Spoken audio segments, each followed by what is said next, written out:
As a global ocean community, we have finally begun to change our perceptions and build policies that protect sharks, but we don't know how they're doing.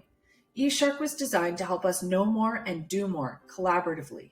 Here I'll review our work and share our goal of gathering 1 billion observations a day from ocean explorers around the world to track sharks and mitigate their threats so that they can finally begin to recover.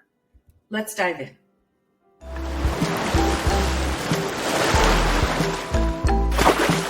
Hi there, I'm Dr. Christine Ward-Page, the founder and CEO of eOceans, and I'm also the lead researcher at eShark, where our vision is to protect and restore sharks to their former abundance and value in the ocean. Our mission is to unite all ocean explorers to track sharks to understand their needs. And to accomplish this, our goal is to gather 1 billion observations per day of sharks, including zeros and their threats. We do all of our work through massive collaboration and capacity sharing, and you'll see that we've already helped a lot of sharks. By gathering and presenting observations from divers in 90 regions of the world, with over 152,000 shark observations, we've had many policy outcomes. At eOceans, we're always interested in breaking barriers and making shark science and conservation even more inclusive, transparent, local, and now in real time.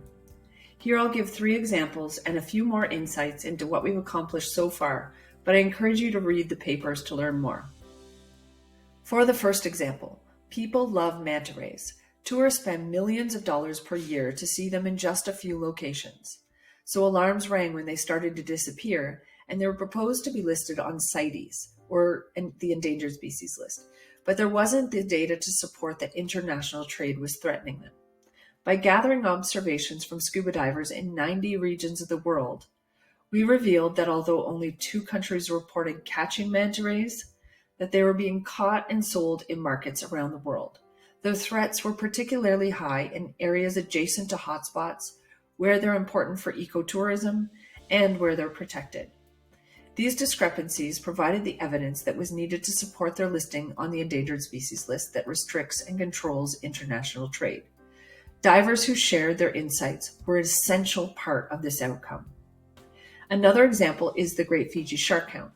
There, the dive community worked intricately with other community members and fishers to build the Shark Reef Marine Reserve, and a successful shark-focused dive industry that is now world famous. Many throughout the country, however, had noticed that sharks were becoming more rare and were concerned for their populations, so they wanted to get baselines of their own shark populations. We set up community logbooks, binders full of paper dive log sheets, where divers reported their observations on every dive they did during April and November. Then these data would be be entered into spreadsheets, and then quality checked and analyzed over many years. Combined over 5 years of data collection, 39 dive operators and their staff and guests provided over 30,000 dive logs on 592 sites with nearly 150,000 shark observations of 11 species. Although a lot of valuable insights were gained, here I'll share just a few interesting findings. One complication with these data is that some dive operators feed, attract, or provision sharks. It's well known that feeding changes the frequency of seeing sharks, the species, and their abundance. So we separated feed sites. Here you'll see that non-feed sites on top and the feed sites on the bottom. Each bar represents all the sharks seen, and the colors show the diversity and representation by each species. You can see that at some sites, non-feed and feed sites, it's all white tip reef sharks. Others just have a lot of different species in varying numbers. Critically endangered scalloped and great hammerheads were found at quite a few different sites, more than what was previously known. And because we have so much information, we can get trends by species through time at each site. This is important for many reasons. One of the most interesting but confusing things we found is shown here. The most commonly seen shark is the white tip reef shark. Our models show that they have significantly increased at nearly all Western sites, the blue circles. And they've significantly decreased at nearly all the eastern sites, or the red circles. The figure on the right shows how much they've increased and decreased, where the dotted line in the center is no change, and each dot is a unique site. The red dot is the average of all the sites in that area. In the third example, we wanted to evaluate the performance and success of shark sanctuaries, a policy strategy that aims to protect sharks and sometimes rays inside of countries' national waters by prohibiting anyone from catching sharks or possessing shark parts such as their fins. This was important because some people were saying that shark sanctuaries were just paper parks or weren't going to protect any sharks for many reasons. The first step of the project was to review the fisheries in those countries. A lot went into this, but I'll just show you a couple of important figures. This figure shows the percentage of total catch that was shark and how that changed through time. You can see that some shark sanctuaries, each color is a different shark sanctuary, have a high percentage of shark catch. Up to 45% of all the fish caught was shark. You can also see that those percentages went up a lot since the 1990s in a couple of the shark sanctuaries, suggesting that fishing was increasingly targeting more sharks in those locations. The second figure shows all the countries that landed sharks from those shark sanctuaries. So those are countries that go into shark sanctuaries and fish and then take them back to their other countries. And the percentage of shark catch. Bigger circles are higher percentages. You can see that a lot of countries fish within the shark sanctuaries countries, and some catch a very high percentage of sharks. The second part of this project again involved the dive community. Hundreds of expert divers from 38 countries reported their observations from their own country's waters, for a total of over 500,000 dives. Red areas on the map show shark sanctuaries, and the blue areas show comparison countries. I was interested to know how the shark sanctuaries were addressing the actual threats to sharks as seen by local experts. Again, this research had a lot of findings, but here I'll just show one important one. These are called Likert analyses. They show how expert divers felt about all the threats to sharks in their waters. For example, the majority of participants in New Caledonia felt that most threats are minimal, the blue bars, whereas in the Maldives, many local experts are still concerned about a variety of threats, despite the shark sanctuary, including bycatch, ghost gear, marine debris, and so on. On the other hand, you can see that in some countries like the Cook Islands and the British Virgin Islands, some of the threats may be mitigated, but other threats like bycatch, ghost gear, and marine debris remain important threats in these shark sanctuary countries. Combining across all shark sanctuaries and comparing to non-shark sanctuaries, targeted shark fishing is considered to be a somewhat lower threat, but bycatch and most other threats remain and still need to be addressed in different ways. Example 4, we have a few other short examples here.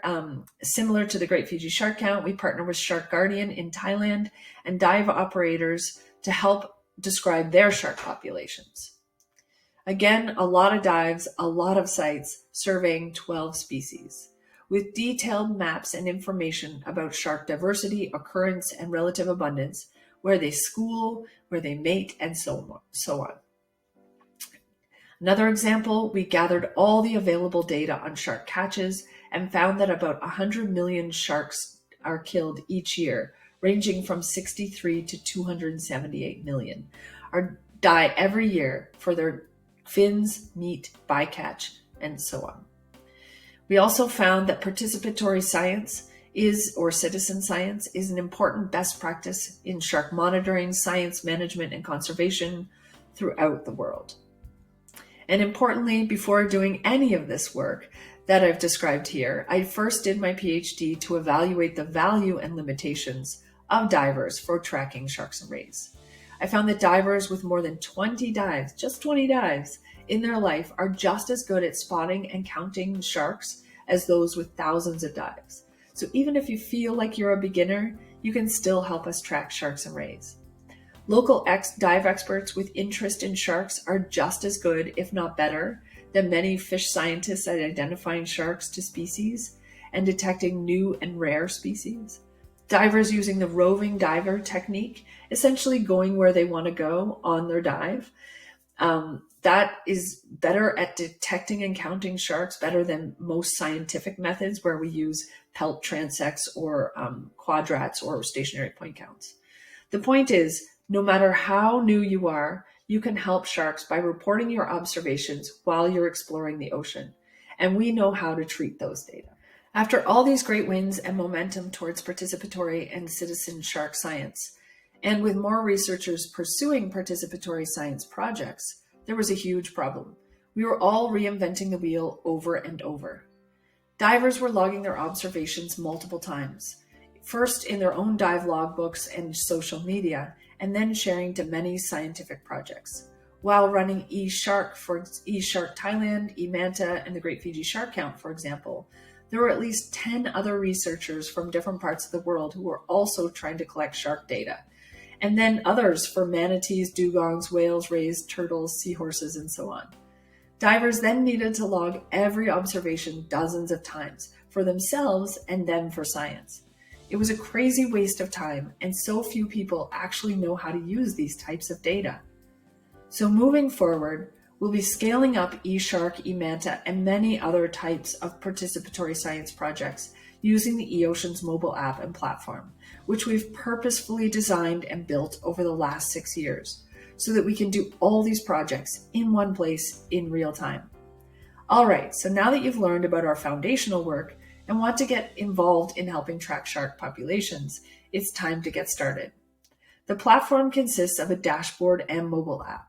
You can download the mobile app today from either of the app stores. Once you've created an account, you're ready to go. Log all your observations. You can think of it as a dive log app or a fishing log app. So you're logging your effort and then adding your observations to that effort. So it's of sharks and any other species, as well as plastics and other threats and other types of pollution and human activities and observations of nothing at all. Because your observations will mostly be of nothing. They are the easiest to report, and zeros tell us how populations change through seasons or are recovering.